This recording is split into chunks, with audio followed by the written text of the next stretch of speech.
Welcome to the Road to Legacy podcast. The Black fact of the day is the Green Book. The Green Book was very pivotal in the lives of Black people throughout this nation. African Americans during Jim Crow could not travel. They couldn't go anywhere without being ridiculed. There was certain people, and as you can see in this picture, there were certain entertainers in these certain clubs like Zombie Club, the Cotton Club, where Black people really couldn't even watch their own people entertain unless they were told by white people to come. So just imagine traveling. Well, the Green Book basically was a guide. It was a Negro guide. It was called the Negro Motorist Green Book back in those days that would show you safe places to go whenever you traveled out of state. So imagine you were going to meet your grandmama, or you were going anywhere to check things out, and you had to rest or go to the bathroom.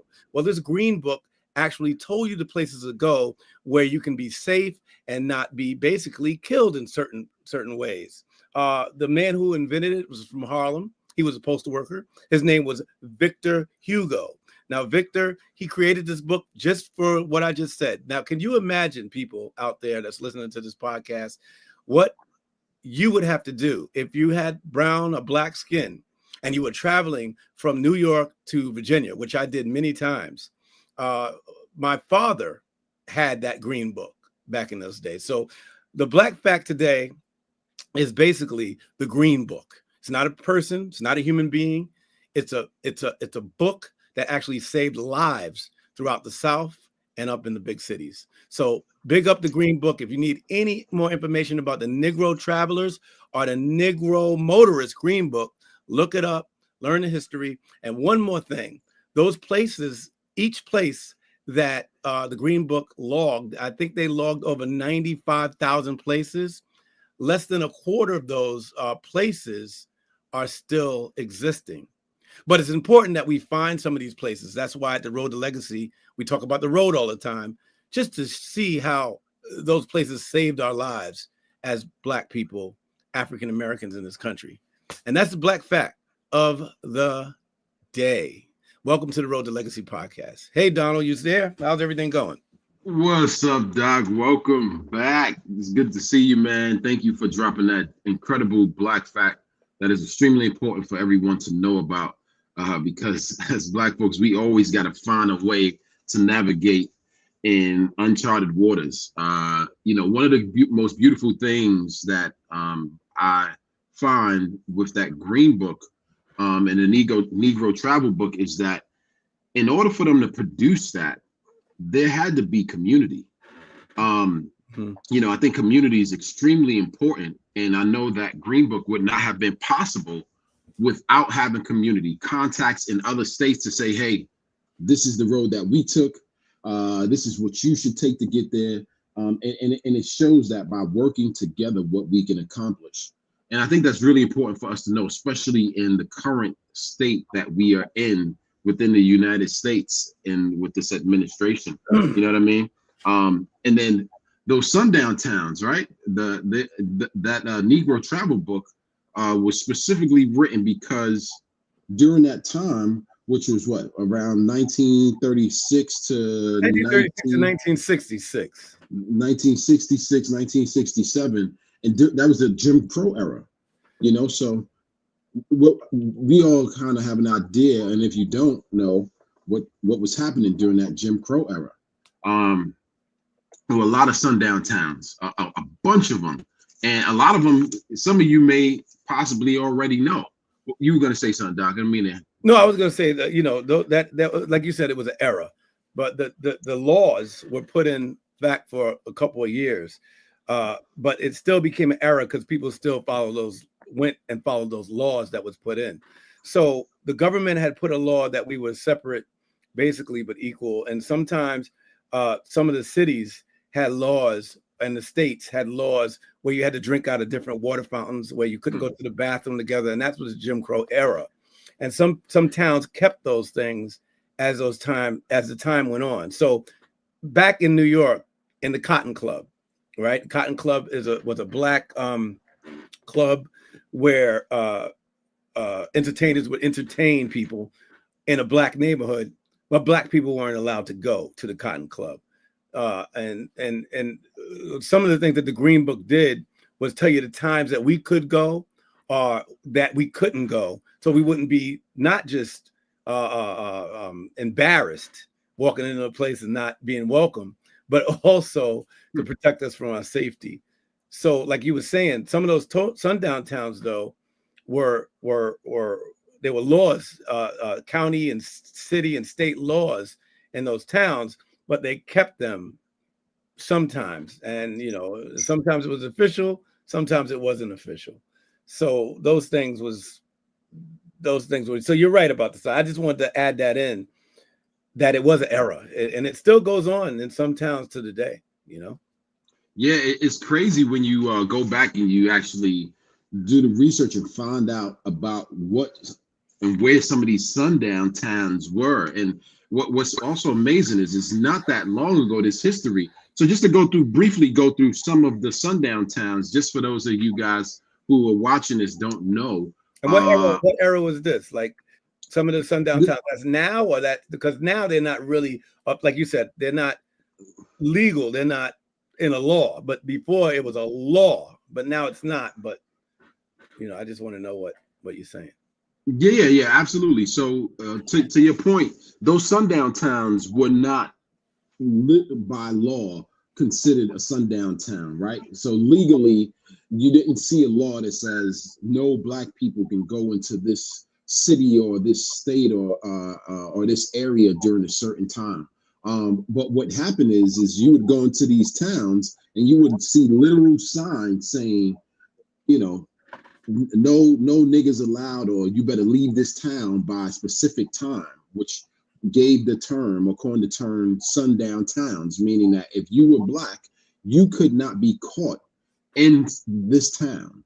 And just to go through some of the states that had sundown towns, just for some perspective.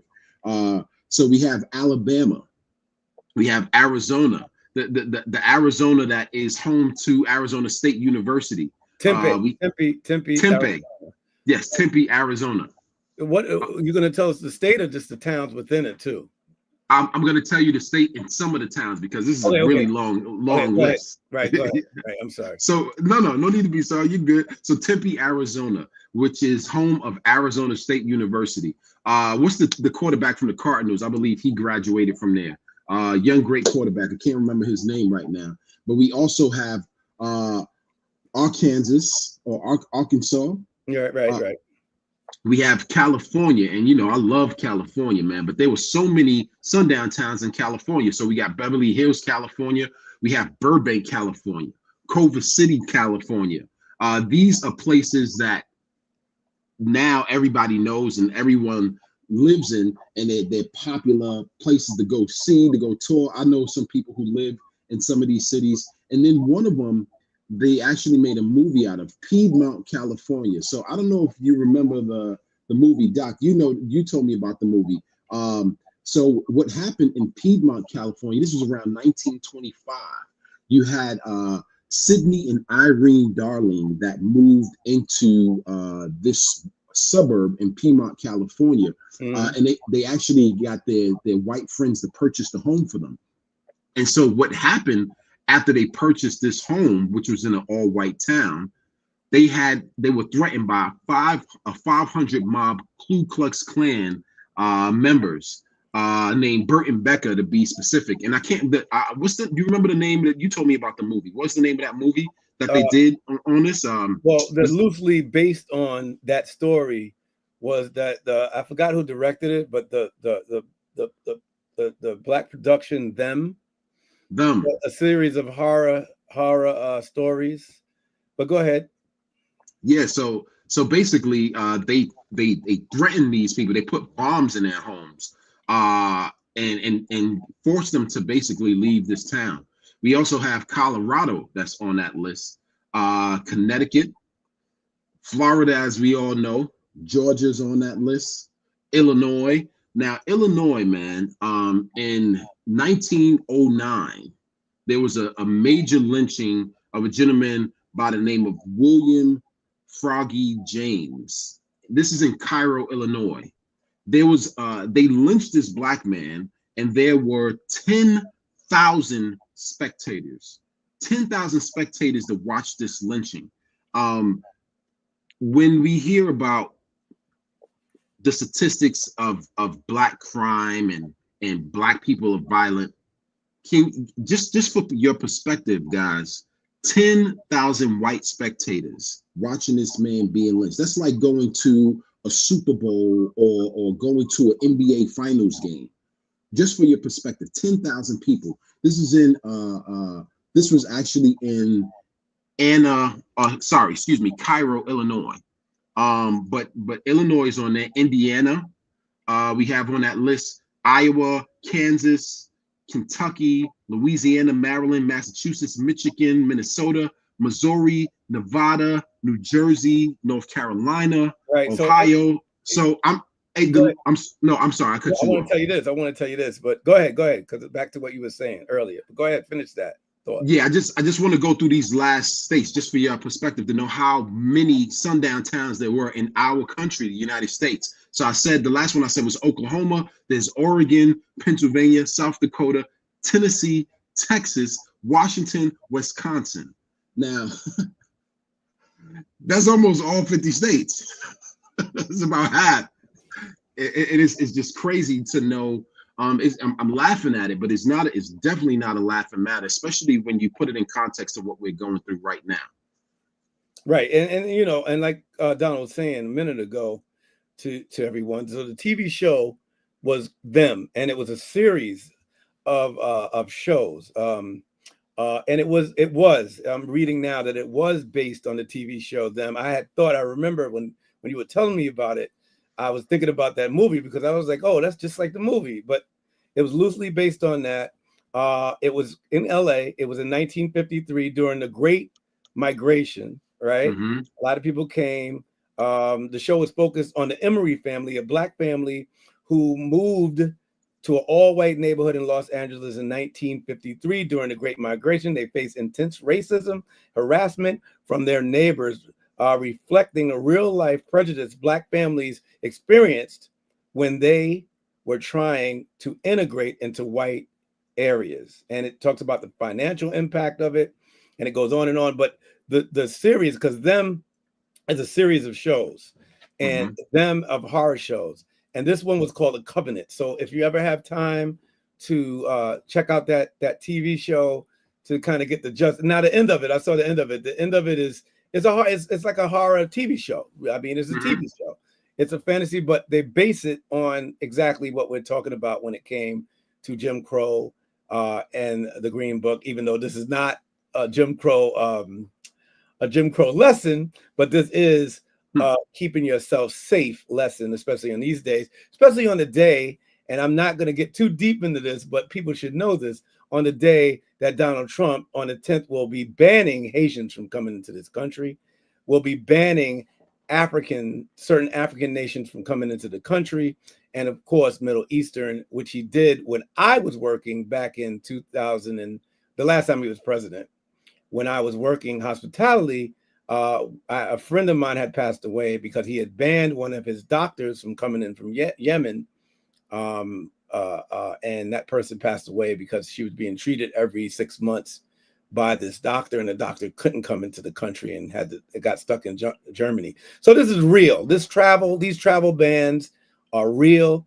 Another thing quickly that we wanted to get into before we move on to our next segment, even though we have time, is how, you know, these bodies, how black bodies were being trafficked. I can't even talk. It's too early in the morning for me. Trafficked over certain lines, but we'll get into that later. But what I was saying, back to what I was saying, I kind of lost my train of thought. But these things, we have to protect ourselves, and we have to come together in some form, maybe to do a new Green Book.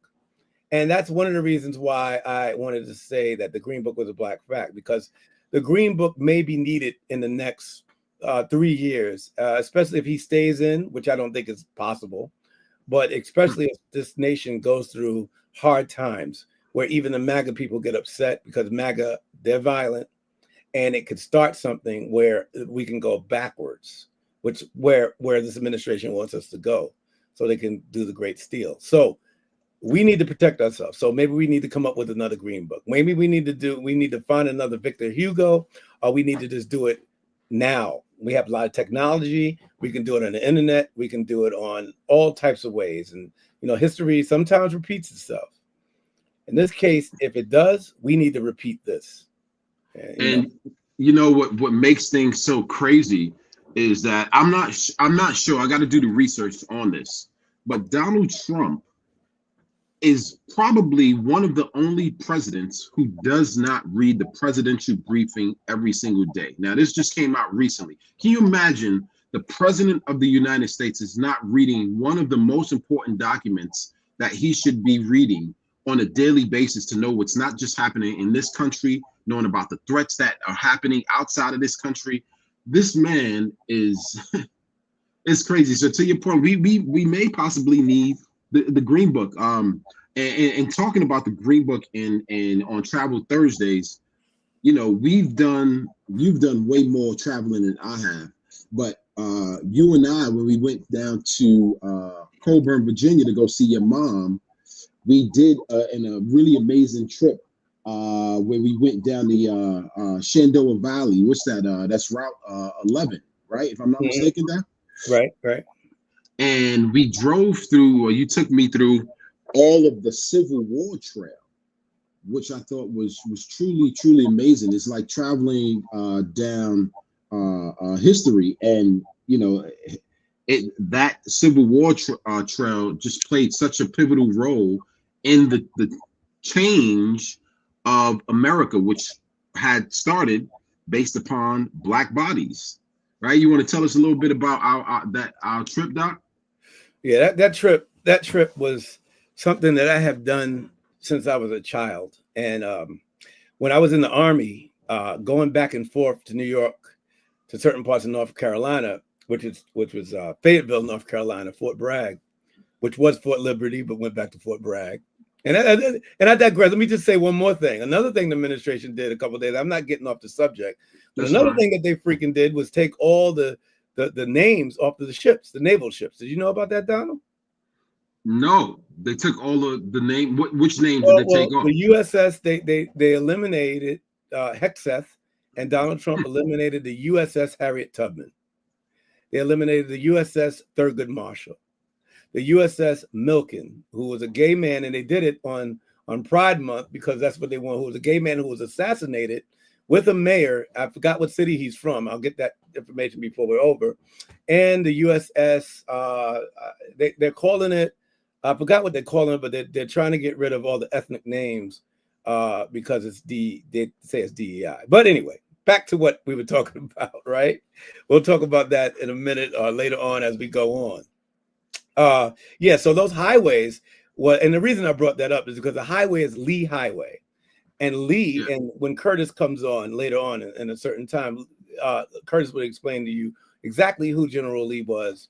And he was basically a Confederate. So that whole highway is named, and it goes from, I think, Highway 11 goes from Maryland, if I'm not mistaken, almost to California or into California. I think it becomes Highway 66, Route 66, I think. That road has all of the Civil War history from Maryland all the way through Virginia, all the way to deep south, which where Donald and I went, and where I would go since I was a child.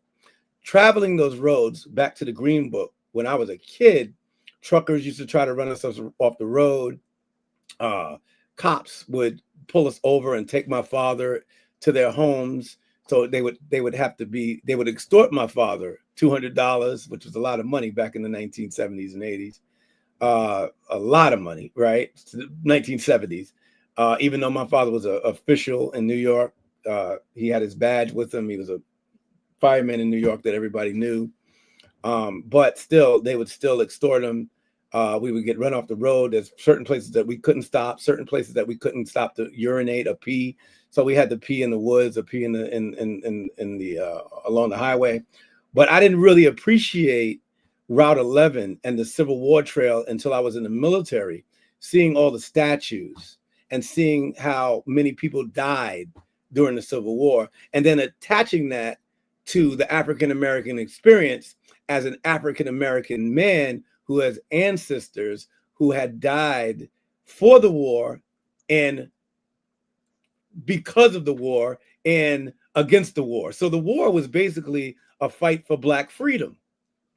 The Civil War was something that's very spiritually connected to me. And I always wanted my brothers and sisters to find out about that. So the first person I took years ago, before me and Donald went, was one of my closest friends. His name is Carl. And Carl had never left, even though his family had traveled all around the world because his father owned a newspaper called the Black American Newspaper. He had never really left our neighborhood in Harlem. So we drove up there, and his reaction was basically the same. But the best trip I've ever taken was with me and you, when me and you went up there, because Donald's from straight up from the Bronx. He was like, "What?" He's kind of like my older brother, who has been down there, but still his eyebrow goes up in the air whenever he goes down south, right? But Donald was like, "Yo, you sure we gonna be all right? You sure we gonna be all right? I mean, I've been going to here all my life. We're gonna be all right." Yo, yeah. Why you get on the highway? Why you get on the highway? Yo, so Martin is the type of brother who likes to take what he calls the scenic routes. The scenic routes mean back of the roads off of the main highway. Now, to his point, yes, I am from the Bronx. And so I found it a little sketchy going on the side of the road. And I've heard many, many stories and read things about the South. We just talked about sundown towns, you know what I'm saying? And he's like, yo, we're gonna take the scenic route. So we're going down these narrow roads, and I'm starting to see small houses, Confederate flags. I'm like, all right, man, let me tighten up my seatbelt. So yeah, a brother from the Bronx was a little skeptical. Yeah. And then we were seeing a lot of Trump stuff, which it was just always expected in those areas, because there's a lot of people who just don't know. And there's a lot of really, really poor people in those areas. At the same time, there's a lot of history and people who respect history. So I'd never really had, as I got older, in my 20s and 30s and even my 40s, where I never really had any problems down there because I was in the military and I had military plates. A lot of people respect that down south, regardless if they hate my blackness. They love that I was in the military, so I'm part of that military gang. But we would go by these Civil War places, and it was just amazing how many people died during the Civil War over that fight. It was shocking to see how people just ignore. To me, it's shocking because you'll go to places in the South and they know nothing about Black history. Me, myself, now this is deep. I was saying on a TikTok a couple of days ago that over 14,000 ships came to America delivering Black people, Black bodies to America. Enslaved people came on ships, over 14,000. And I only know, because of my schooling education, and it shows you how messed up schooling is in America, one ship out of all those ships, and that was the Mayflower. Now, how can I go through an American educational system and not know one slave ship out of 14 million after we built this, 14,000, and know just the story of the Mayflower and Christopher Columbus? So it shows you, and that what shocks me. So when Donald and I took that trip from state to state, you go through Maryland, you take 11. Now 81 is the main highway that was built. Yeah. But 11 was the official highway. It's called Lee Highway. You drive through Lee. You go through Maryland. You come out of New York. You kind of hit DC. You go through Maryland, right? Donald, are you looking at it? Yeah. I'm looking at it now. So New York, Pennsylvania. New York, Pennsylvania. Oh, Pennsylvania. Now, thing about traveling through Pennsylvania, and I suggest that everybody one day do that. If you do take that, you go through Amish country. Now, Amish people in Amish country are very sympathetic to the Black causes and what's going on. Mennonites and people like that. You go through that. Then when you come out of that, that's when you hit what Donald was talking about. If people that don't understand some call it like the Macon County line. And you do see the Macon County line in some cases, but that's not the Macon County line that you see on TV all the time. But that is the Macon County line. So when you start getting into the South and you hit it, you see the difference. You see, like Donald said, the smaller houses. You see the fields. Now, it's not like when you're in where I'm at now in Indiana, where everything is flat. There's a lot of mountains and a lot of hills, so you get to see how these Civil War people actually had to go through these hills and these mountains and through these swamps and through these lakes. It's beautiful. It's beautiful country. There's a lot of cemeteries along the ride. There's a lot of civil rights parks, a lot of military signs that tell you exactly what went on during that time. General Custer's stand. And next trip, me and Curtis are going to have to do that, and we'll talk about the Curtis trip that we took recently. But if you're going to travel, because this is Travel Thursdays, I suggest that you do that. Now, I've done it by myself. Some people say don't do it by yourself, but I've done it by myself hundreds of times. But it's just such. Donald, how did you feel about that? Actually coming from the Bronx. This is before we got to my mother's house and you met my mother.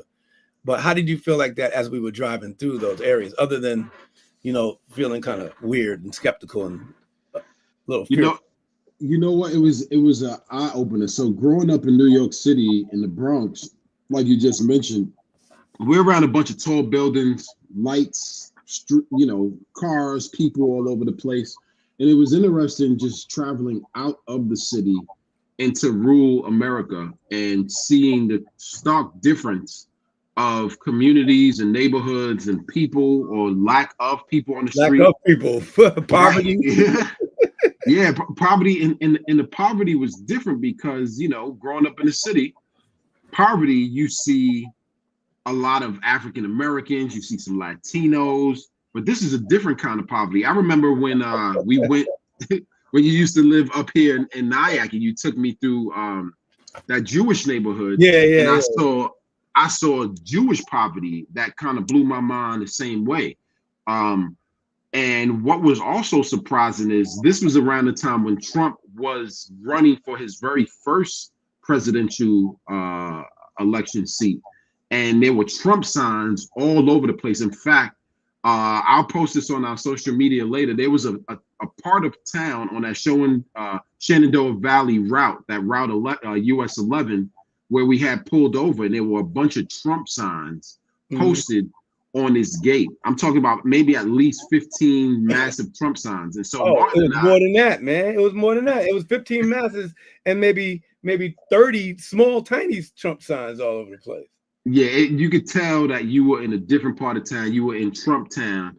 And so as we were standing there, Martin and I, standing there looking at the signs, taking some photos or whatever, one of the signs says, honk or beep your horn if you love Trump. So as we were standing there, people thought we were Trump supporters, and they're beeping their horn like, yeah, Trump, yeah. And I was like, yo, these motherfuckers are crazy. They literally know I'm not a Trump supporter. And I remember that town that we were in was a town called it was either Stroudsburg. I think it was Stroudsburg. Or it was a New Market. So another thing to know for people who like to travel and like to see things like that in history is that once you leave Washington, D.C., so on Route 11 from D.C., from Maryland, let's say, I'll say D.C. area. The D.C. area, there's no more metropolises. There's no more New Yorks, Philadelphias.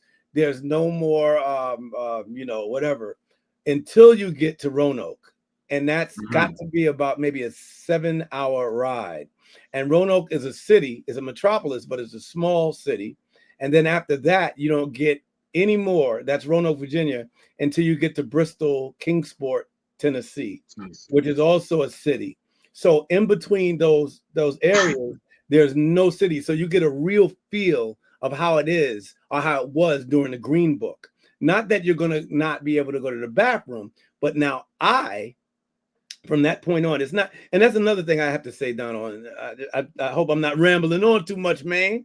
Nah, you're good, brother. Another thing is that, out here, if I'm going to my mother's house from Indianapolis, because Kentucky is only an hour away, and I'm going through Kentucky, there's literally nothing in Kentucky on the route.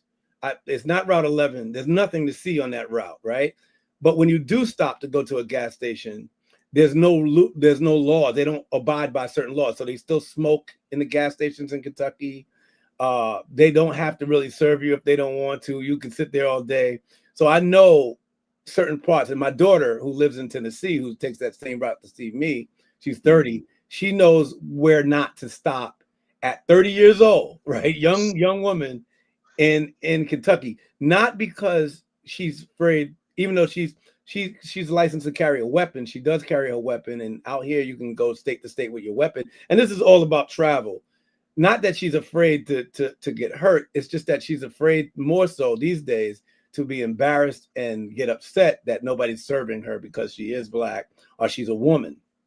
So, but when you're on 11, it's not really like that, but you'll know in your heart, because it's like you're driving in the 50s. Once you leave DC, it's like you're back in the 40s and 50s until you get to the big city again and you say, oh, there's a coffee shop that has chai latte. You ain't gonna find latte, you ain't gonna find no cappuccino. None of that. Between, and I hope my people from Virginia, I know there might be one or two shops, but not like city shops of cappuccino. You won't even find a Starbucks between Virginia and Roanoke.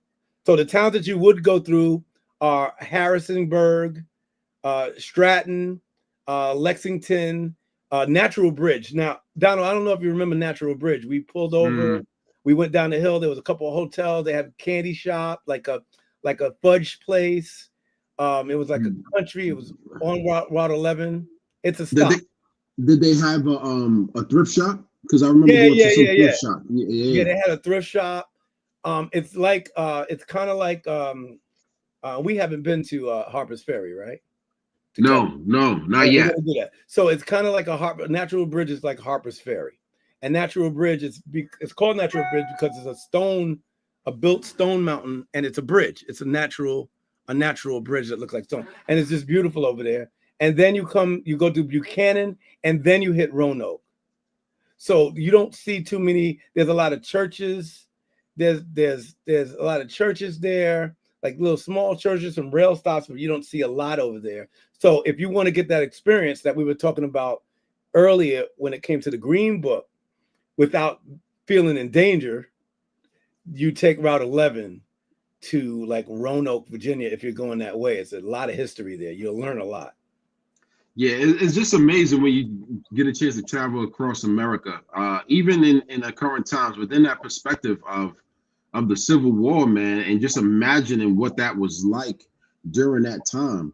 And, during the Civil War, just to talk about it for a blip of a second, for perspective of people, there was 698,000 people who died.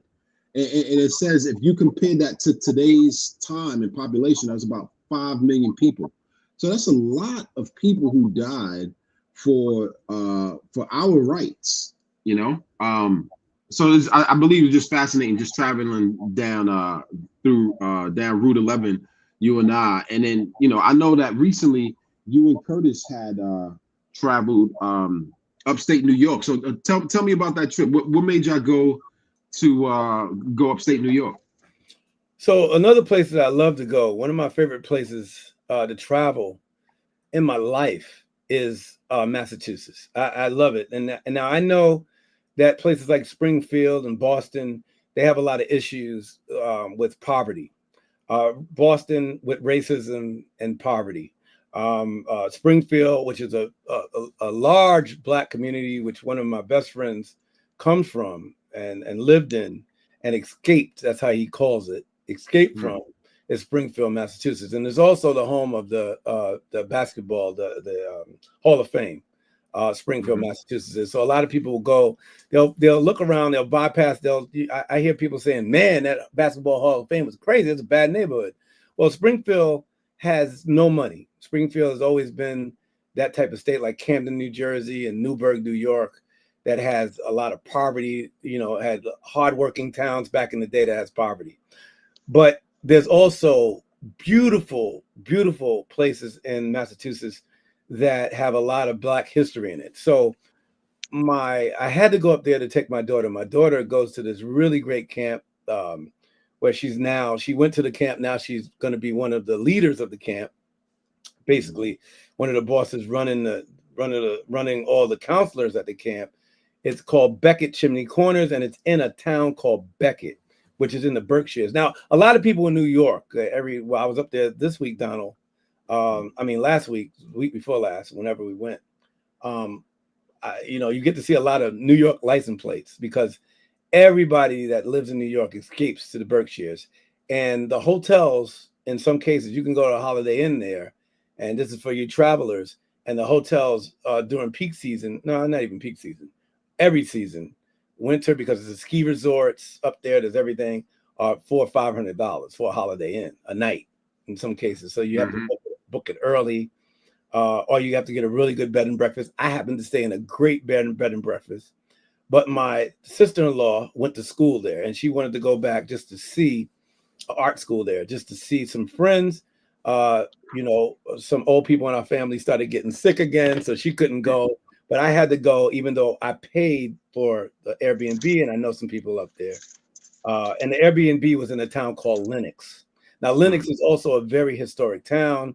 People who definitely want to travel more, please, you have to get up there. There's a hotel there called the Constantine. It's a house. I'm going to tell you right now, I believe in God. I'm washed in the blood of Christ, the whole 9 yards, right? Well, I'm telling you, I don't believe in ghosts, but I got introduced to a ghost up in what? Yeah, man. Nah, you never told me this, man. Please fill me in. Oh man, you saw a ghost? You saw a ghost? Yo, Donald. Nah, man. I didn't see the ghost, but I felt the ghost and I ran. I don't believe you, man. And I'll tell you that in a second. But Lenox is a beautiful, beautiful town. Upstate. It's about 3 hours from where Donald's at in Brooklyn. It's about 2 hours from where I am in Nyack. And it is a really great place to go. You can take the train up there. Now, the reason why I call Curtis, who's the historian of our podcast and of RSL and our media company and all the things that we want to do. I have one of the shirts on today that we all wore together with the code. Can I see that again? What is that? What does that say up there? It says what we need, what we're getting rid of. So we got the executive, and they're doing what they do. They're being a gang.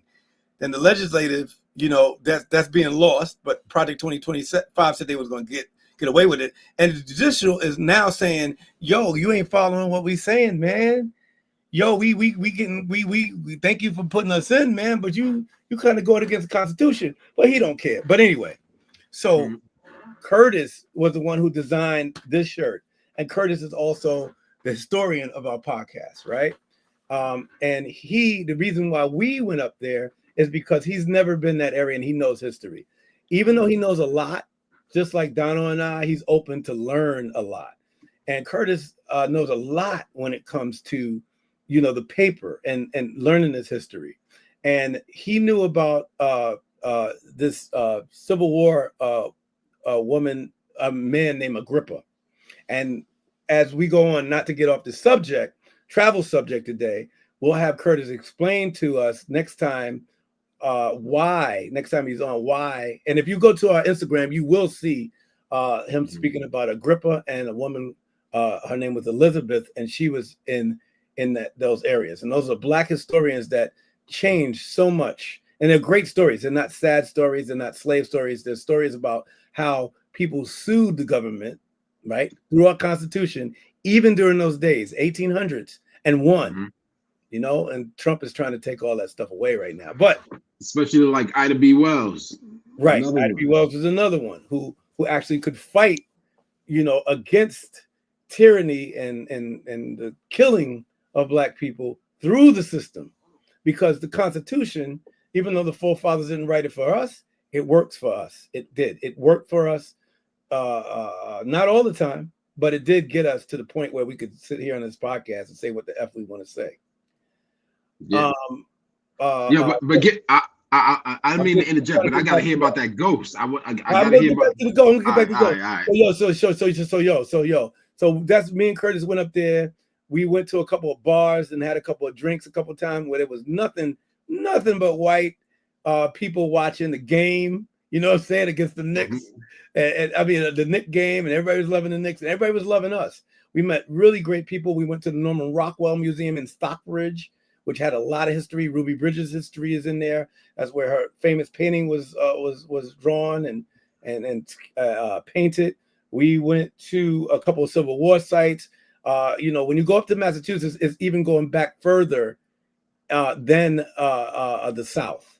All right. So saying that, all the homes. Go ahead. What? I just want to interject really quickly. Curtis wrote in the chat, Elizabeth Friedman and Agrippa Hall. There we go. So Elizabeth Freeman and Agrippa Hall. Curtis, like I said, Curtis is going to tell you all about that when we get to the next one, not to get off the subject, but he knew that I didn't know the last names. And that's how we work at Road to Legacy. We actually work together and love because we don't know everything. We don't know everything. And that's why this man is on, because he knows a lot, but he's also open to a lot. And we actually got to see these things. Curtis, he's a New Yorker, just like Donald is. I'm a New Yorker too, but them brothers is from the city. Them brothers is city man. I'm a city man, but them dudes wasn't leaving the city at the time, right? So Curtis never saw I'm gonna say it like this: a hay of bale. That's what he called a bale of hay. He said, "What's that? A hay of bale?" I said, "Get up on it." He got up on it.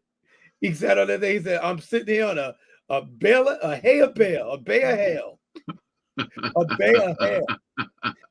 You know, those big round things that these farmers feed their cows. They come huge. And Kurt, you'll see him running across. If you look at some of our social media, you know, he looks really good. He looks very happy because he was happy. We went to cover bridges.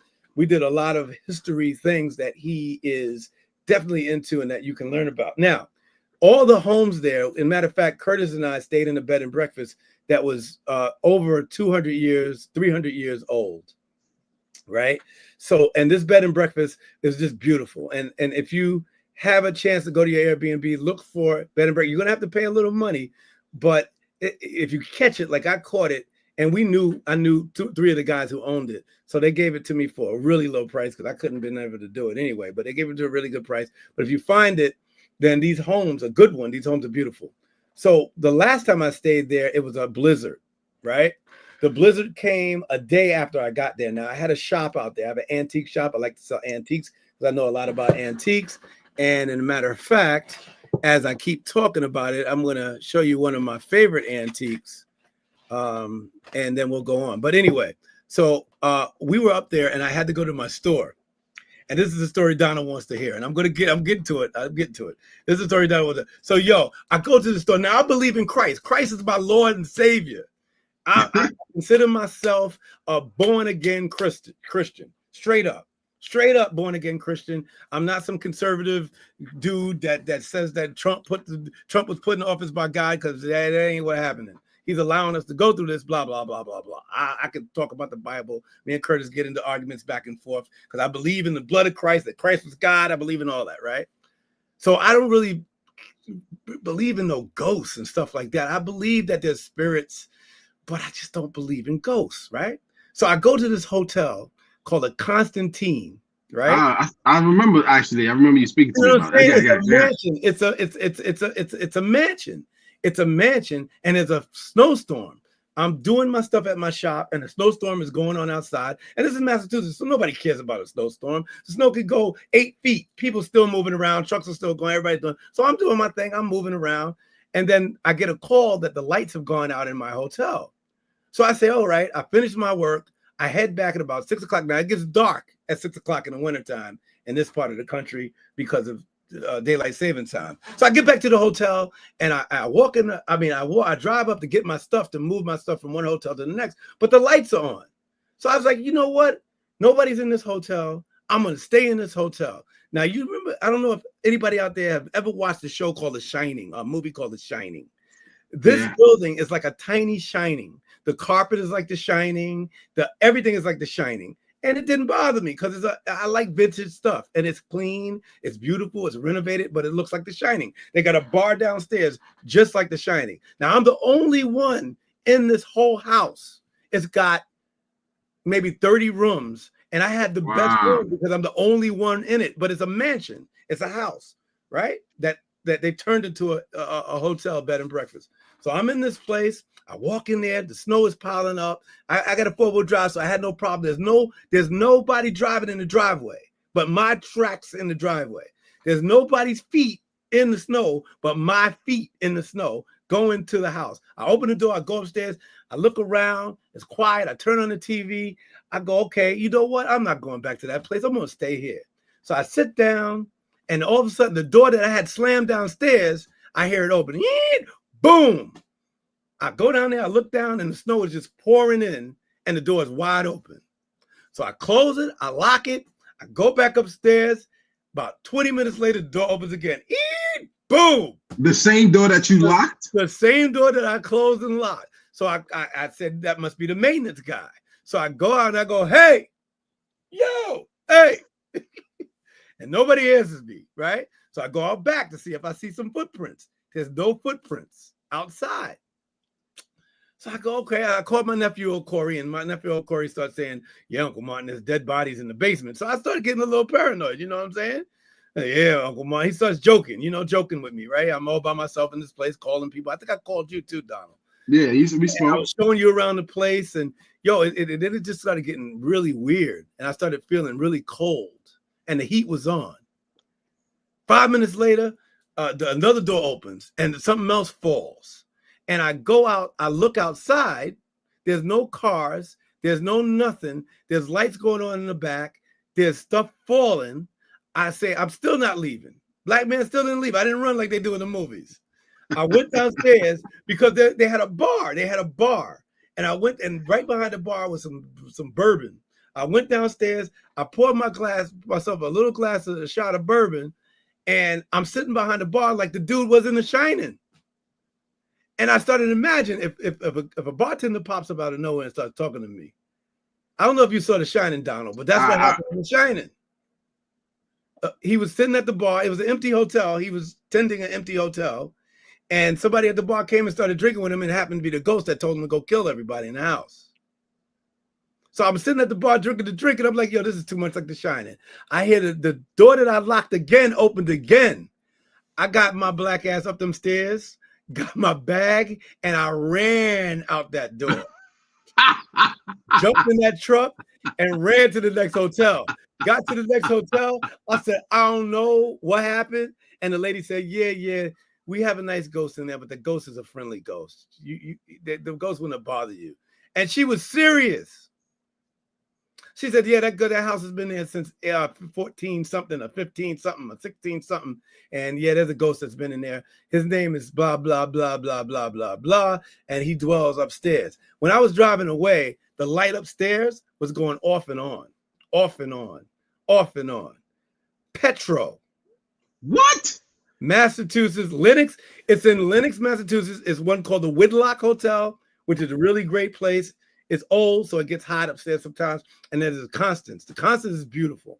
They don't even have a front desk agent. You book it online, and you just walk in and you walk into your room. Wait, hold on. Which one had the ghost? The Constance? The Constance had the ghost. It's like if you Google it, it looks like a castle, Donald. It's like, but it's beautiful. I'll stay there again. It's just that I ain't gonna stay there by myself. You know what I'm saying? Even if I stay in a room by myself, my wife got to come with me or something. I got to have a room next door because I ain't staying there by. And I don't believe in stuff like that. And I was shocked. And one of my friends told me, he was like, "Look, man, this part of the country. There's a lot of stuff going on spiritually because not only did we have, you have to understand." Most of those lands, which me and Curtis found out when we went to the Norman Rockwell Museum, are native lands. They're native lands that the white people that took over really, really respect those lands. And that's another reason why I love going to Massachusetts. Cape Cod, I went to many powwows. A powwow is a spiritual, cultural party of Native Americans, in this case, the Wampanoag Indians in Massachusetts. Also, in Cape Cod, when you travel, Martha's Vineyard is the only beaches that we were allowed as Black people during Jim Crow to go and bathe. This is Martha's Vineyard, and that's why that area is called the Inkwell. the Inkwell. If you Google Inkwell, if anybody out there Googles Inkwell and Martha's Vineyard, you'll get the whole breakdown of Martha's Vineyard and why, how, and why we're out there, and why there's so many prominent, wealthy Black people out there who bought land. Now, back in the slave days, a lot of people ran to Martha's Vineyard because nobody wanted to go to that island and you could find work as a fisherman. So there was a lot of Black captains, fishing captains out in Martha's Vineyard, Nantucket. Now it's, a place for the wealthy, but it's also still has a lot of Black wealthy people and just regular people like you and I actually loving Martha's Vineyard every summer and going away. A couple movies too about Blacks in Martha's Vineyard out right now. So it's not hidden. It's just that us as Black people have to travel. That's why we have these Travel Thursdays, RSL Travel Thursdays. So you guys aren't afraid to go to the next level when it comes to traveling. Unless if you're trying to go to the Constance Hotel by yourself. I recommend according to Martin, stay clear. I don't know if the ghost is Black or white, but the ghost, I'm telling you, man, stuff was opening and closing, and I don't believe in stuff like that. I gotta say, but that one, and the Bible says strictly, if you don't know about that type of stuff, don't mess with it. Curse the scripture on that. Don't mess with it. That's crazy. You just start singing the Ghostbuster song. I ain't afraid of no ghosts. No, I said, ah! That's what my military. That's what my military. Please, ghosts, don't hurt me.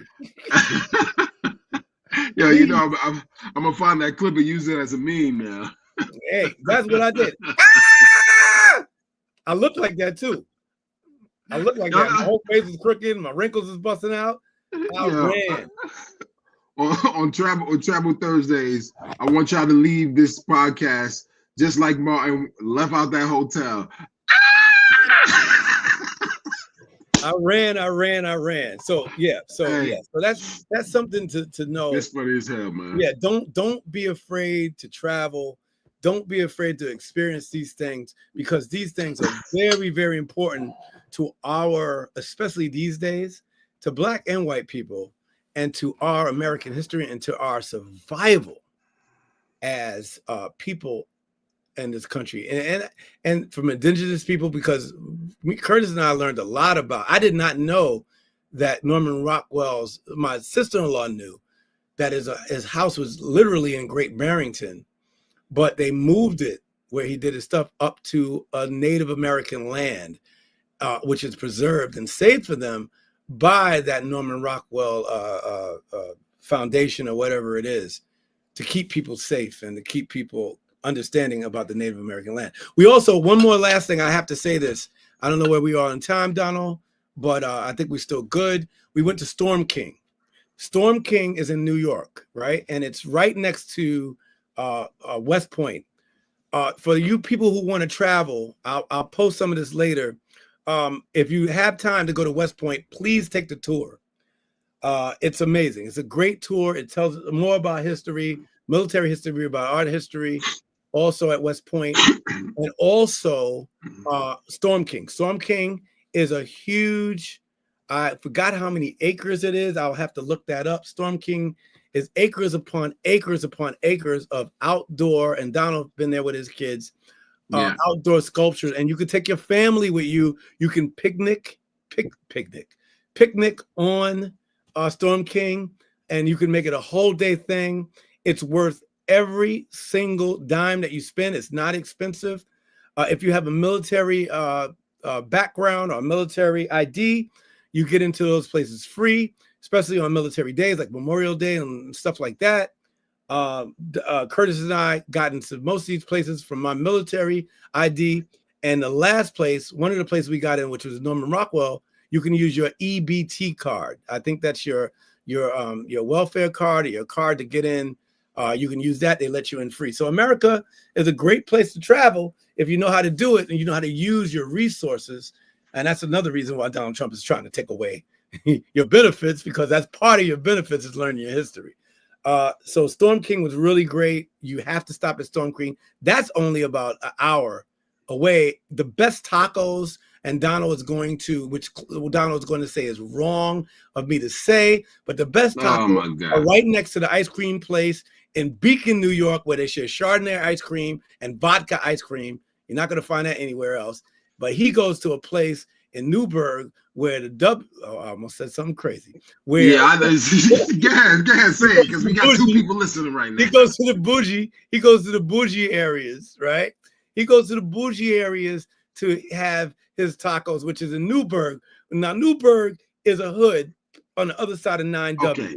And there's a lot of history. I want to say this before he starts talking. There's a lot of history in Newburgh. There's a lot of history about George Washington. And matter of fact, that's George Washington's life hub is Newburgh. But what happened in Newburgh, and one of the number one black churches, the first black churches, is in Newburgh. Newburgh is a black historic town where they made bricks that had a lot of money. That's a historic stable in this country, but they are going through, and have been going through for the last 30 years, heavy poverty on both sides, gang fighting, all that stuff, above 9W. Now, below 9W, which is a highway, it's only 2 blocks, is where you can go and you can dock your boat, where you can go to all these nice restaurants. And Donald and his beautiful family choose to go to the most bougie part of upstate New York, which is Newburgh, where the boats dock. Can you explain that to us, Donald? So first and foremost, I want to go back to this taco place he's talking about. Yo, we have very different tastes when it comes to many different things, and food is absolutely one of them. Martin is as American as apple pie as you can get. Hot dog hamburgers, baby. Hot dog, baseball, hot dog. Won't eat anything cultural or what would be considered ethnic foods. I eat a little Chinese food. Yo, he told me about this taco spot. It was the worst taco place that I have ever been to in my life. The only thing that I can vouch for from what he said is creamery. It's called the Beacon. It's called Beacon Creamery. Yes. Highly recommend. Go check it out. That's the only one I could co-sign. But the tacos, if you go up there, stay clear of the tacos. Well, they changed management now, so it's different. You got nothing to do with Curtis. I tried to take Curtis, but it was closed for renovation. Yeah, I'm sure it was closed, probably for good. But there's another thing about Beacon before Donald goes on with all his Newburgh stuff, is Beacon is a place where you can walk around. You got Beacon Dia, which is an art gallery. You can get off the train, take Metro North up there, get off the train, and walk to Daya, and then after you get hungry, go to my tacos place and get some ice cream to get drunk. But the whole strip, no tacos. the whole strip from the hotel with the waterfall all the way to where we're talking, the taco place, which is next to the train, next to the Beacon Creamery, is stores and shops. Great day for us as African Americans to get out of the hood and relax. Newburgh, you can, if you have a car, you want to go across the bridge to his taco place, those are really good restaurants. It's like 5 or 6 high-end, really good restaurants there that are affordable. They're not that bougie, but they're affordable, and it's next to, you can take a ferry. I think you can take a ferry over there, right, Don? Yeah. So the place that he's talking about in Newburgh is called Hudson Tacos. We're giving y'all a shout out, Hudson Taco and Beacon Creamery, with no sponsorship, but we'll give you a shout out just because. Why did he have to say that? Why Donald had to say that is because we're back, and we haven't been around in a while. And once we get more consistent on these Thursdays or these whatever, then we can talk about that. But I digress. Go ahead, Donald Reed. So I would suggest checking it out, but it's called Hudson Tacos. And the beautiful thing about Hudson Tacos, it is in Newburgh. Right up the street from Hudson Tacos is the area that he's talking about, which in fact is starting to change. You're starting to see Airbnbs pop up. Maybe a few years ago, I stayed at a really nice Airbnb. We sat on the stoop until 1-2 o'clock in the morning up in Newburgh, and it was peaceful. It was quiet. That's actually, I'm not going to put this out there too much, but that's a good place to start investing your money. Right. However, yeah, go ahead. Yeah, but Hudson Taco is really beautiful. There's a train that goes by it. You're overlooking the Hudson River. Yeah, what train is that, Don? What train? That is actually a cargo train that goes back and forth past Hudson Taco. Yeah. But what train takes you up there? but I believe you can take the Metro North to get up to Beacon. Yeah, You can take the Metro North. It's a beautiful route actually going up to Beacon. that's how Curtis And got home. That's how Curtis yeah, got back. yeah, I yeah. dropped him off in Beacon. He took the train back. It's super dope. And so thank you for y'all just coming in. Whoever comes in, this is Travel Thursdays where we talk about travel and everything that has to do with travel. So we're about to jump into our heavier half. And our heavier half, what we're going to be discussing today is how safe are Black bodies crossing borders in the US and abroad. Now, Well, let me just say one thing before we go into the heavy half. Yeah, please. These places that we spoke about, from Beacon, New York, to Virginia, the Civil Rights Trail and Route 11, Virginia, to Storm King, which was a really great historic sculpture park where you could take your family to visit. We're going to post some pictures up on our different sites as the days go by on our social media, to a lot of other places. These places are places where I suggest, as a person who travels, Donald has been with me, Curtis has been with me, that Black Americans, Latin Americans too, that don't realize what we're about to go through, need to go to learn the history of our country that are close. Now, some people don't like to travel, and this might be a little heavy because we as African Americans sometimes, and Latin people and brown people, sometimes we don't like to travel out of our area and get out of our comfort zone. But I'm telling you, comfort lies in knowledge. When you know that that there's other people out there just like you, that you pass that fear of others, that you're able to explain to people where you went, it frees you. It teaches your children things that they don't know. So please, if anybody sees this after when we post it, get out and go to those places and check it out. I remember being in Nashville one time years ago, before Nashville got built up, because my daughter went to college there. But Nashville, really, back in the 80s, my daughter went to college in like 2000 something. But anyway, she graduated. She's 30 years old. But I found this, right? I don't know if you guys can see that. Right? It showed me, even though I knew that it was true, even though that I knew, like I said, I collect antiques, even though I knew that this was going on, this is metal. I don't know if you can hear that.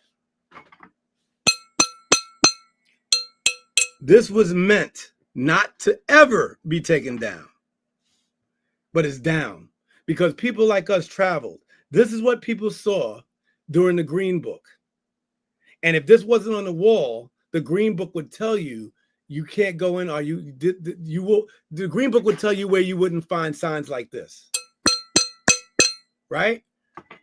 So that's why our Black Fact was a Green Book. And that's why we actually want you guys to explore your country while you can. Yeah, and I'm happy that you talked about that. One thing I want to go back to the Green Book for a quick second as well is, do you know the celebrities and the people who use the Green Book? I'm just going to rattle off a few names just for you guys to give you some perspective. These are all well-known musicians.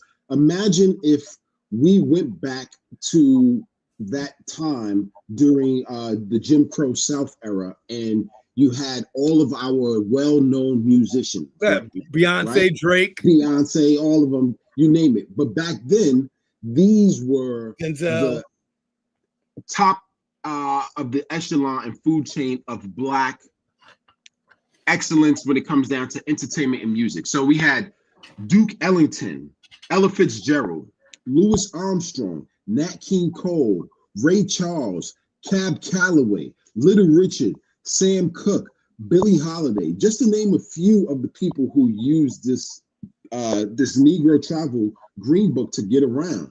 Can you imagine that you are the top headliner?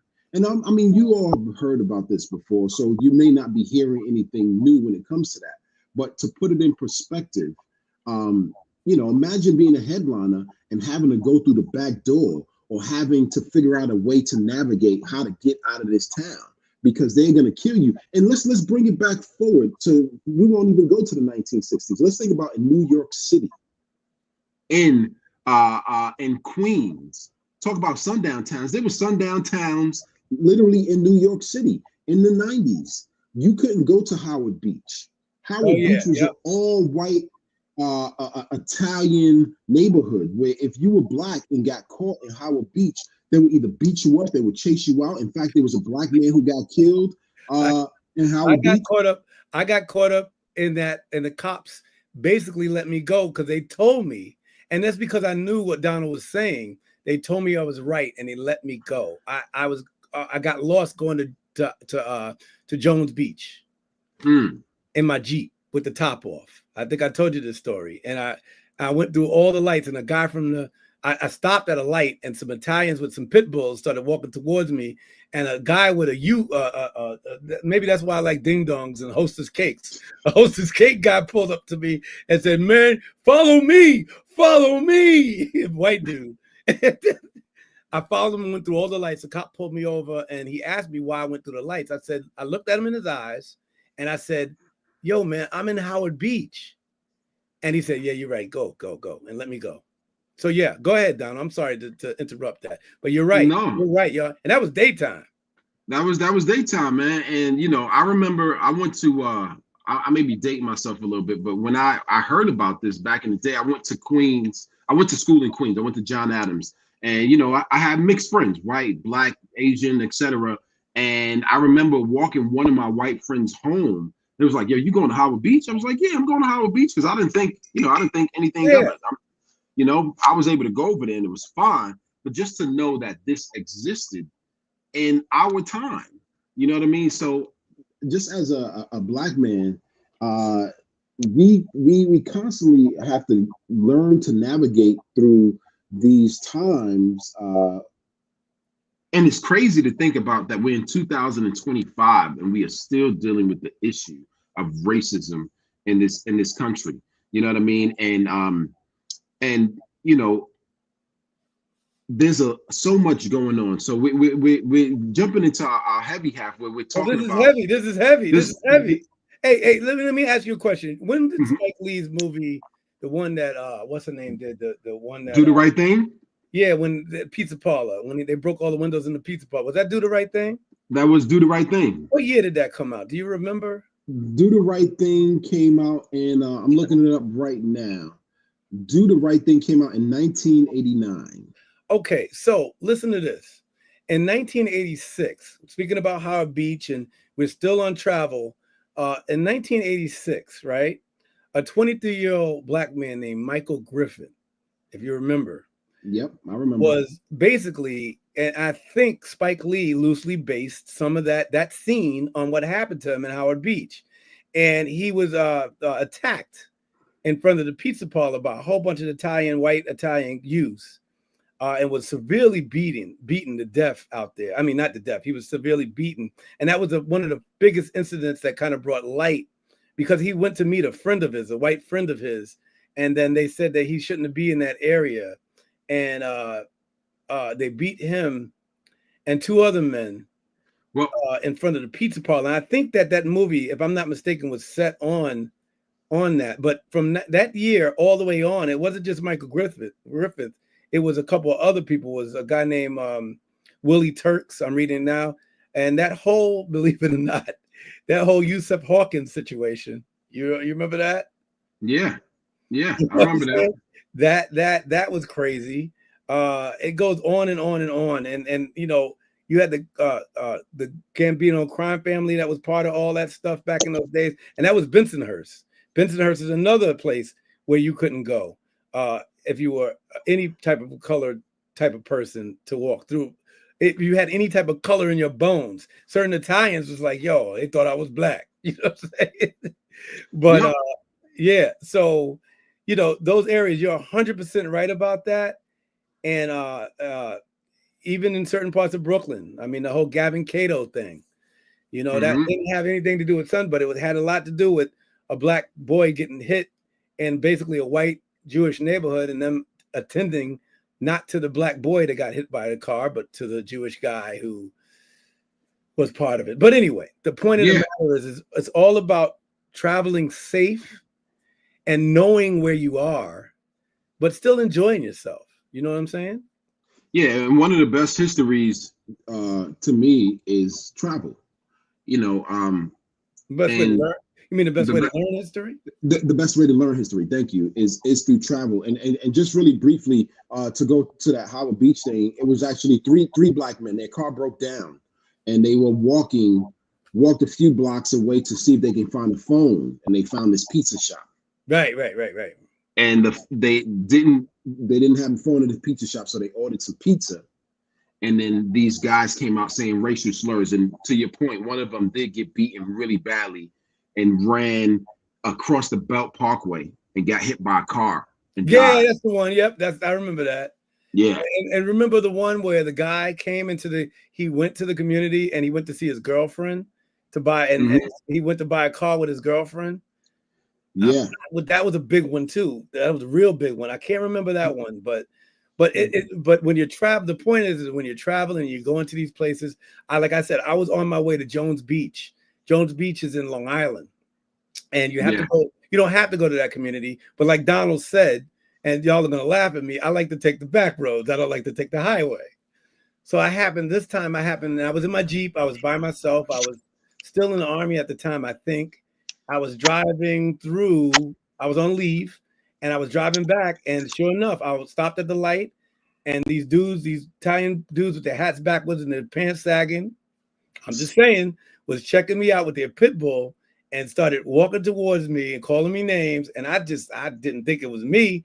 And the Hostess Cupcake guy, the big giant white truck, rolled up on me and said, follow me, white dude. And he saved me. He saved my life because I had no doors in the car. And that dog was coming to jump in the car and maul me. And I actually got out of there. And I said, what happened? And when I pulled over, the cop said, he said, you went through 4 lights back there. I was following the Hostess truck. He said, a Hostess truck told me to get out of here. And then he looked at me and said, yeah, you're right. Yeah, you can go. And he let me go. So yes, you just have to know where you're going. Please understand that, what we're saying here is that we inspire, we influence, we educate, and we want you to get out there. Get out there. Don't be afraid to move around New York, New Jersey, Connecticut, Massachusetts, Virginia, Tennessee, Kentucky, even Alabama. You will see things that you've never seen before. I'm going to New Orleans in a couple of weeks. I'm going for business, but it's going to be deep because I'm going to stop to see things. This is RSL business on both ends, on actually doing history, checking out history, and talking to some historians. And I digress. I don't want to talk about that anymore. But anyway, so the heavy. Yeah.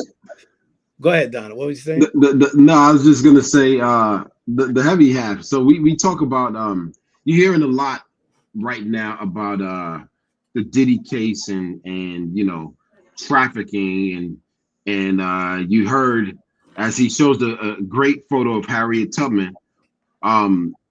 We hear about all this trafficking, this childhood trafficking. When Epstein was around, you heard about little girls being trafficked. But let's go all the way back to some of the first trafficked people that we know of. Okay. That were brought to this country. Okay, let's do it. Let's do it. How about the slave trade? The slave trade was probably the first human trafficking that we may know of for the first colony, when the first colony was created in Virginia, where the Africans were brought from Africa over to the United States. And trafficking is a huge thing, but it's something that we don't really talk about too much and dive in to what it is that's happening or what has been happening. So we were trafficked into America, right? There was no repercussion. There are laws passed now. But trafficking is a huge thing.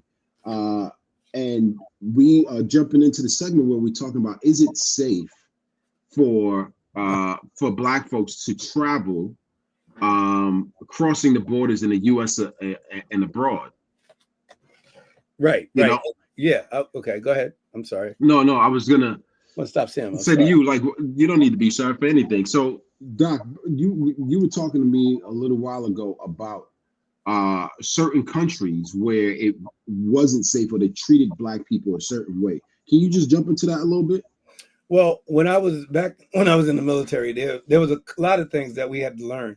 The military. The reason I brought up earlier, if you heard me talk about them taking the numbers off the names of Harriet Tubman, Ruth Ginsburg, Ruth Bader Thurgood Ginsburg. Marshall, right, off the ships, is because the military has always been, even though there's a lot of racism in the military, when you go and you join and you learn, you go to your school, whatever job you're going to do, they teach you about history, American history.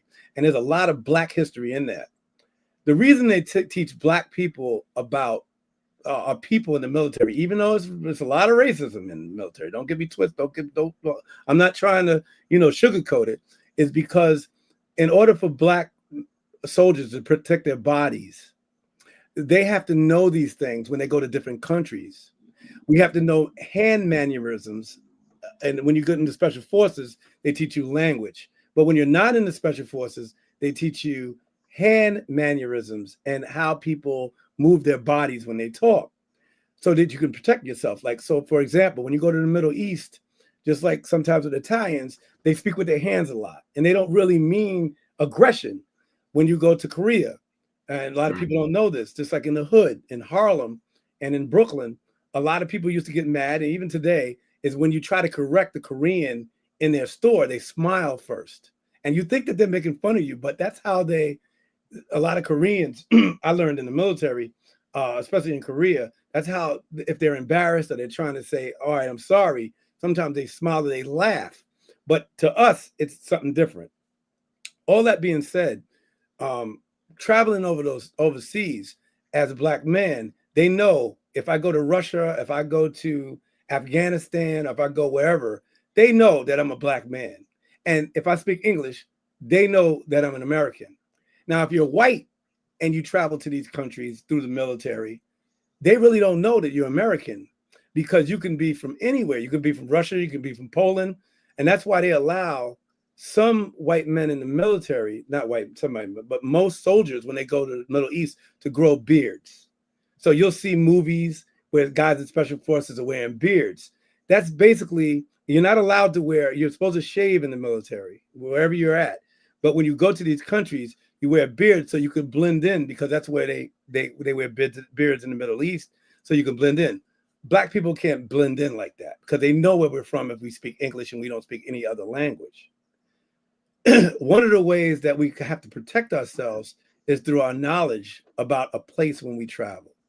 So your question, Donald, was places that don't really like us, right? And some of those, go ahead, what were you saying? No, I was just gonna say that I've done a little bit of traveling, and I have a slight pushback with us not being able to fit in. So recently, with my family, I went to Belize and I went to Guatemala, and I probably talked about this before in one of our Travel Thursdays, where I've never been to either one of those places, and I guess the places that I went to were tourist places. So the treatment there was not bad. In fact, I met in Guatemala. I thought it was just amazing. I met a brother who was Mayan, and it was just love. But to your point, there are places that I have not traveled to yet. Like, for example, I did travel to Trinidad. I love Trinidad. We go there every single year. But there was a part of Trinidad where I experienced racism from someone who looked just like me.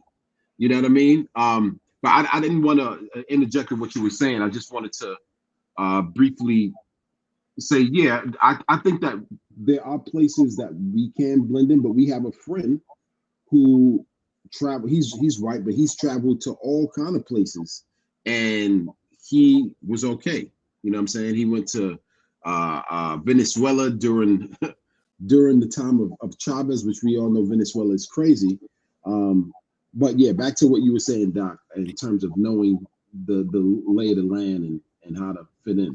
So I'm speaking from the perspective of you knowing about the lay of the land. I'm speaking from perspective from the military aspect, where the government, Donald Trump today opposed certain places, a ban for people coming into the country. But there's also a ban for, not a ban because we're America, but there's also a suggestion where we can't go. So there's also a suggestion where Black people can't go, and to know. And one of the things that gets white people over in those areas, and I've learned this in the military, was when, and that's why you see these movies, it's like sniper movies of the special forces, they always have a beard because they can blend in more with the beard, where we can't blend in as much, especially if we don't, remember I said, if we don't speak another language. See, if we speak like 4 or 5 languages, then they say that guy's not from New York or from America. But if we only speak one language and we're walking around like we look right now,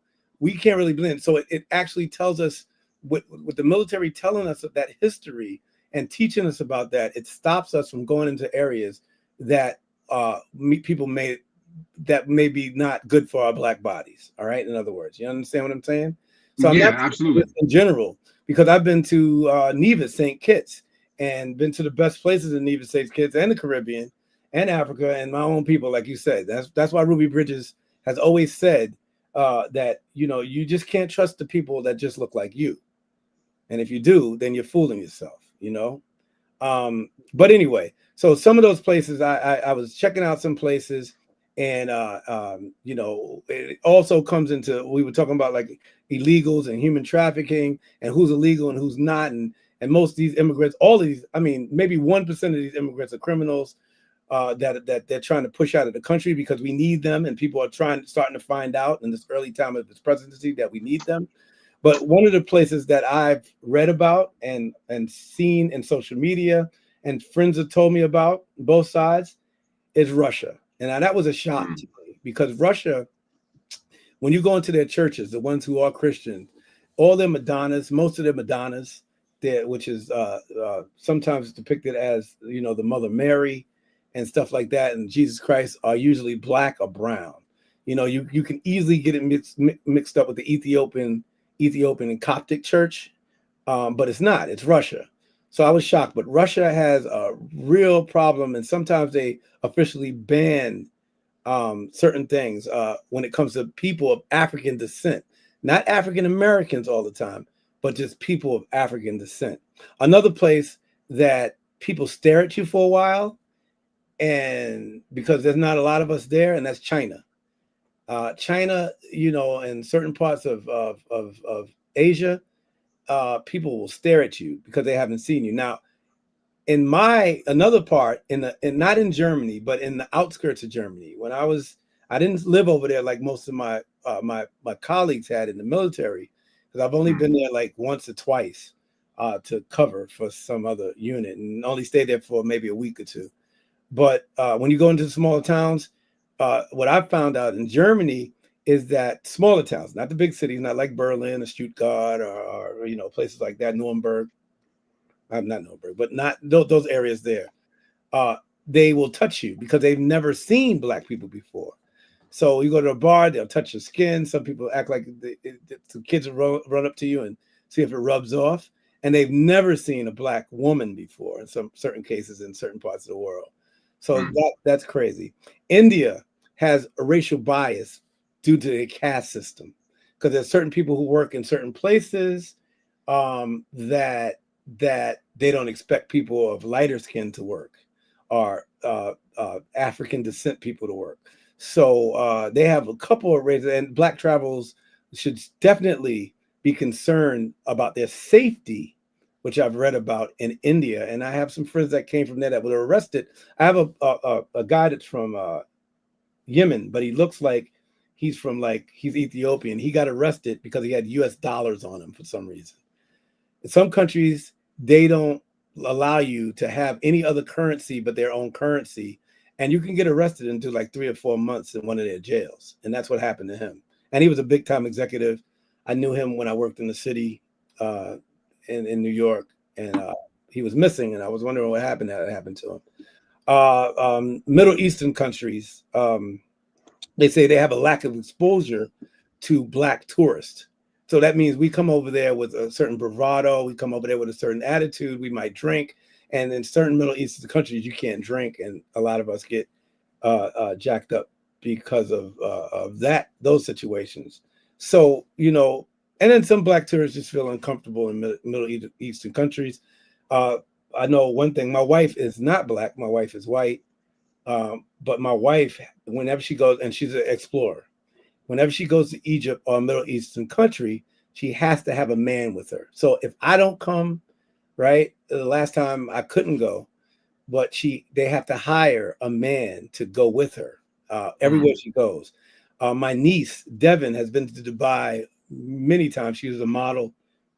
And wherever she goes, she has to have a man to actually help her buy things, to walk around with her, step in front of her. So if you're not used to anything like that, then just be prepared if you go to the country. And once again, I'm not saying not to go, but I am saying that as people that walk around in this brown skin, we must be diligent on studying that country and know where we're going on Travel Thursday on RSL all day.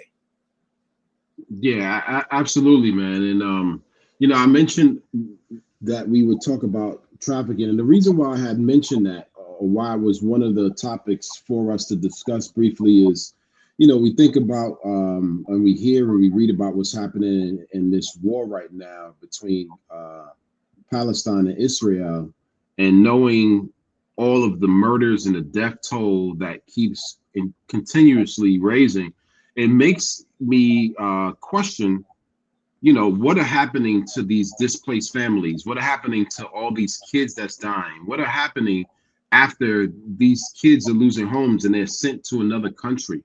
They're sent to another city, without any supervision, without anyone to speak up for them. And they're constantly, they're constantly being abused. And how does this happen, and what types of trafficking happen? When kids are parentless, they don't have, like I said, they don't have aid, they don't have any of these things for them, and they're sent to another country. Can you imagine this? What are they doing with all of these bodies? On the black market, they sell body parts and organs. And it's something that you don't really hear about. I feel like sometimes, and not to get too political, but I feel like a lot of times the story is one-sided, and no one really talks about what's happening to these boys and girls during this wartime. And this is, I guess, for any war, right? What happens to these kids that are in these war-torn countries? They're forced to do labor in certain places at a very young age. I mean, we know that this happens in Africa on a daily basis, and it makes me think about trafficking a lot, because even if you look at some of these massage parlors that you have in New York City, around the world, what happened to those women? And it's something that I think is really, really important. And especially since you're hearing about this Diddy case a lot, and saying that he was trafficking young girls. And like I mentioned earlier, Jeffrey Epstein, so I think it's interesting. And then you look at, like I said before, Africans being brought from Africa to the United States and the rest of the world. That was a part of trafficking that nobody ever talks about. And I think it's a very important thing for us to be aware of. And we always wanted to try to inspire, educate, and influence people by our conversations. And that's what we do on this podcast. So, Martin was talking about the safety and getting to certain places. And so on one side, I feel like we were encouraging travel. And then when we get to the heavy side, it may seem like we're discouraging you from travel. But what we're basically saying is travel, but be aware of your surroundings, be aware of your circumstance, Do a little bit of research on the town, and always be like I said, be aware, and know how to move. Right. And that's why I brought up Russia and China. Right now, the number one trafficking places, and I'm not excluding America, because we are the number one people. America and Britain are basically the number one people who buy human traffickers' services, whether it be from labor to sexual services. So 70% of people who are trafficked are women. That's number one, to know that. And then it goes down to children and girls, right? So Russia, Sudan, and China are the number one places right now for human trafficking. That's why I was saying, move and make choices. I mean, times change. When time goes by, places change and times change. I mean, people think it's just Thailand. Thailand is bad too, because that's where they go to human traffic.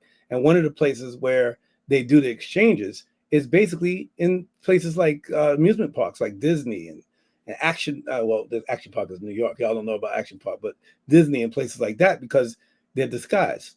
I'll give you a horrific story that happened to me personally when it comes to knowing about human trafficking, and it almost made me get into before I left the army. After I left the army, and I've been out of the army for almost more than 30 years now, but this happened 30 years ago, and I was going to do it because I couldn't believe it. So we got sent on a short mission, and we got back, and we got into, make a long story short, we got back into the plane, and there was evidence in the plane that we had to take home and give it to this, basically like this nonprofit. I didn't know there was a non-trafficking nonprofit, but it was a nonprofit. And what it was a whole bunch of wedges, like about 10 to 15 wedges, wedges that you put under your door, like wedges. You know the wedges, right, Donald? Yeah. Yeah. I mean, what else would you use a wedge for? Do you know? Besides to hold up a door? Yeah. I'm not sure. Well, these wedges were used to place in bodies so that sick people that buy kids and women that were trafficked can have sexual intercourse with them. So I'm trying to be nice, but even babies are trafficked for sexual purposes, and they were using wedges to, exactly. So these people, and the at that time, I forgot where we were. It was some Latin American country where they were actually kidnapped. It was Honduras, where they were actually kidnapping young babies, or trafficking young babies for that purpose in Thailand and around the world. So that it made it, that story made it to the New York Times. And I don't know if you can still Google things like that, but in the New York Times, this was way back, and I was astounded because this information got out, and it was good that the information got out. So yes, so we're not telling you not to travel, but we're telling you that there's evil people in I mean, South Asia is not just hot with human trafficking, but that's where Americans and British people go, men go to buy and spend their money in places like that. Philippines, Thailand, Cambodia, places like that. You're going to have a lot of human labor traffic and Pakistan sexual traffic. And if you buy a pair of Nikes, I mean, I used to say if you smoke an herb, you're part of it. But now, if you buy a pair of Nikes, you're part of it, because that's labor trafficking. And you know that they're getting jacked up there. Middle Eastern countries, Sudan still has slavery, but it's slavery in black people. So yeah, we're not saying don't travel. We're just saying make sure that you know what's going on in the area. And don't listen to people talk about Africa is full of this and full of that and full of a whole bunch of savages. The biggest cities from South Africa to Zimbabwe are beautiful cities that you can go to in Africa and enjoy yourself, beaches and relax. Ghana, Nigeria, if you want to do this business and make some money, you just got to abide by their laws. That's it. You know what I'm saying? Yeah, and when we say trafficking, Martin, you brought up a really good one: labor trafficking. Mm-hmm. That's huge. I mean, one of the industries that nobody really looks at too much is chocolate industry, huge trafficking, and labor in terms of what they pay people for labor, like basically pennies on the dollar. And so there's something that you should look into in this live. If you are on our Facebook, or if you're on our YouTube channel, you're going to see a series of links. These links are conversations that we had during our conversation, just so that way, if you want to check out any of the things that we discussed during this live, you can just click on that link. I'm also right now sharing an incredible interview that if you guys remember Tim Tebow did an incredible interview on the Sean Ryan podcast. Not to big up anybody else's podcast, but I thought it was Tim Tebow was a American football quarterback who did decent in the NFL, but now he's a social activist to make people aware of what's going on. Yeah, and he has he actually has a nonprofit called, I believe it's called Save the Kids. And I just added a link to Facebook and YouTube, so that way you guys can check out the interview. It's a really long interview. Go ahead. What were you going to say? Yeah, no, a really long interview. No, go ahead, finish. Yeah, no, that's what I was going to say. I wanted to briefly talk about too. You're hearing a lot of hot topic words about these migrants being criminals and you know, they are destroying our country and all of this rhetoric that Donald Trump says. And we talked briefly about that ban in the countries. And just to quickly scan back over what you had already said, just to reiterate it: Afghanistan, Chad, Congo, Guinea, Eritrea, Haiti, Iran, Libya, Somalia, Yemen, Cuba, Lagos, Sierra Leone, Venezuela. And it's very interesting to hear about these specific places that Trump had put on this list of not to enter the country. And they're very specific and targeted to place. Yeah. Very specific and targeted to places where Black and brown people come from. That's what you're about to say? That's exactly what I'm going to say. And what's also interesting about it is that on one hand, he's calling all these people criminals and saying they don't want to come into the country. But then on the flip side, they are trafficked here into this country. Most of them pay taxes. Most of them work jobs that no American wants to work because they are underpaid and overworked. So, you know, it's going to be interesting to see how all of this plays out. And not to jump back into politics, but, you know, life is political. Well, this happened before. This ain't the first time. This happened the first time he was president. Like I said, the first time he was president, that's the first thing he did. That's the first executive order that he wrote when he was first president. I'm surprised that this happened just now. It should have happened a long time ago. But it doesn't shock me about Somalia. It doesn't shock me about Yemen, because everybody can run around and say terrorists come from Yemen. Everybody can run around and say terror, just like with this guy Milken, that they took the name off the USS Milken, the ship. He's a gay, and they used it to distract people about, you know, this is what is this? This is Pride Month. Yeah. So they use that to actually say, you know, hey, well, you know, Pride Month, we're going to use this and we're going to distract everybody by taking his name after he was murdered. Now, he was assassinated. He was assassinated with a mayor, Milken, right? Okay. Yeah. Now, going back to what you were saying about these nations, is that I'm not surprised about all those nations. The one that I'm surprised about that people aren't standing up for, and that's a big, giant mistake, is Haiti. Now, Haiti has always been America's friend, and Haiti is not shipping no terrorists over here, and Haiti is struggling right now. Now, him putting Haiti on there, I don't know who advised him, because I don't think he's smart enough to do that, because he doesn't know the history. He's not reading his briefs. I don't think it's him. I think it's Peter. I think it's Hegseth. Peter. Hegseth. No. Hegseth is the defense guy.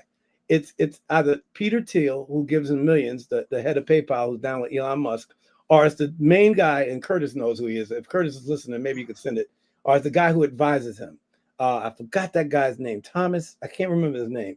And he's also a Project 2025 writer. If it's him, then that's who's. And now I'm still blaming Trump, because he's the commander in chief, straight up. I'm not. I mean, he's doing it straight up, and he knows that they can say that they're giving it to him because they know that after all of this is over, Trump can't be locked up for the decisions that he makes as a president, but they can. And if the Constitution stands, almost everybody in this administration is going to go to jail. I'm telling you, and they're going to say it's vindictive, but they're going to go to jail. Now, what you were saying about that going on, and the people coming here and people being trafficked here and doing a job, you're 100% right. Yo, it's ridiculous how these people can come in and pay their taxes and not even get the respect to say, all right, get out, but you paid your taxes. So we're going to give you a tax break when you come back or something, right? Because what Obama was doing, Obama was not trafficking. Obama was actually sending more people home than Trump last year. Yeah.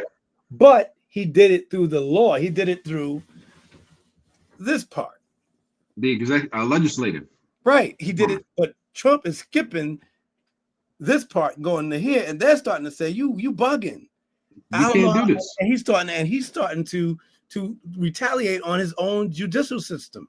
So all that being said, one of the things I did want to say, right, is when you're around, like, you know, when I was in New York last time, I was down by the Roosevelt Hotel where some of these immigrants were getting shipped out and shipped in and shipped around. And I met one of the immigrants, and this is going back to what we were talking about when it came to human trafficking and I'll end this part of human trafficking.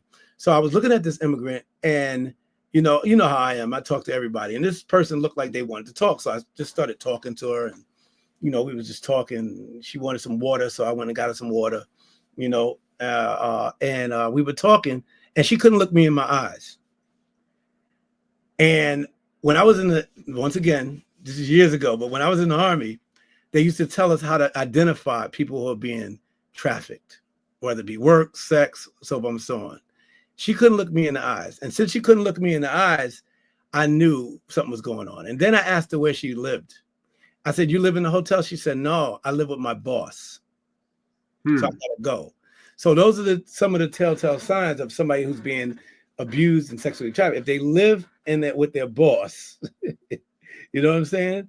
That means that they're living, they're really in bondage.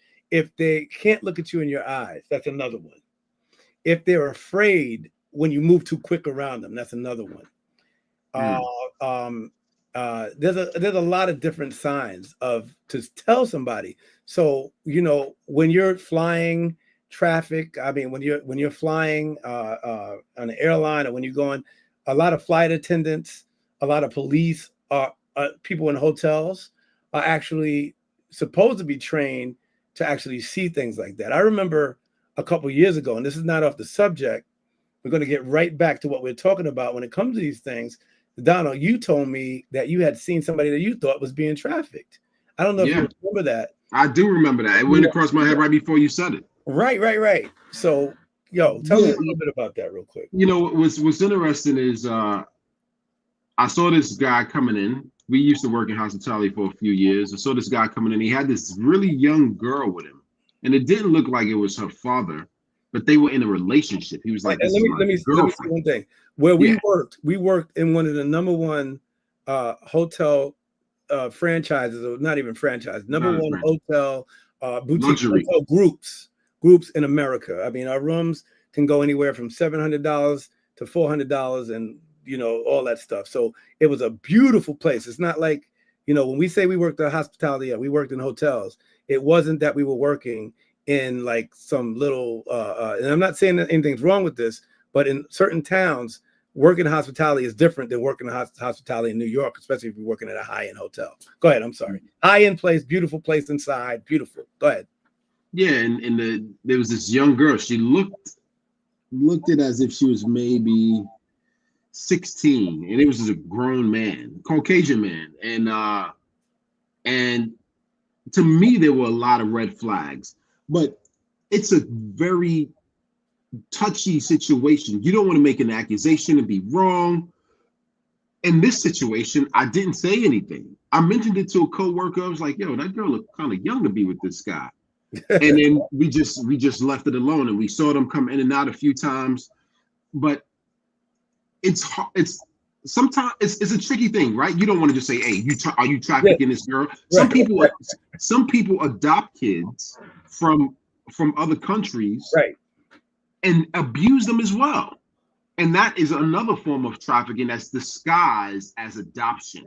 Right. You know what I mean? I remember, this may be controversial what I'm about to say, but I remember Woody Allen, the famous director. That ain't controversial. Everybody know about that. Well, everybody knows about it, but nobody really talks about it, and it went under the radar, or it was not even really a hot topic. But he got a girl, I believe she was from Cambodia or somewhere from East Asia, and he adopted her. Him and his wife.